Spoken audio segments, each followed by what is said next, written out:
গ্রামের এক কোণে থাকতেন এক বৃদ্ধ মানুষ। বয়স হয়েছে, শরীরটাও ভেঙে পড়েছে। হঠাৎ একদিন ভীষণ পেটে ব্যথা শুরু হলো। অস্থির যন্ত্রণায় কাতর হয়ে তিনি স্থানীয় ডাক্তারের কাছে গেলেন। পরীক্ষা করে জানা গেল তার কিডনিতে পাথর আছে। ডাক্তার বললেন অপারেশন করতে হবে, নইলে ব্যথা কমবে না। অপারেশনের খরচ শুনে বৃদ্ধের চোখে পানি চলে এলো। সারা জীবন গরিব, খেটে খাওয়া মানুষ, সংসার চালানোটাই কষ্টকর। চিকিৎসার এত টাকা কোথা থেকে আসবে? তাই তিনি চুপচাপ ঘরে ফিরে এলেন। প্রতিদিন অসহনীয় যন্ত্রণা সহ্য করতে লাগলেন।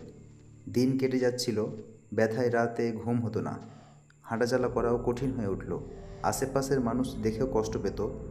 তখনই কেউ তাকে পরামর্শ দিল, আপনি হোমিওপ্যাথি ডাক্তারের কাছে একবার যান, খুব বেশি খরচ লাগবে না, চেষ্টা করে দেখুন। হতাশ মনে বৃদ্ধ গেলেন গ্রামের হোমিওপ্যাথি ডাক্তারের কাছে। ডাক্তার শান্তভাবে সব কথা শুনলেন, ধৈর্য ধরে রোগের ইতিহাস নিলেন। তারপর কয়েকটি ছোট্ট হোমিওপ্যাথিক ঔষধ দিলেন।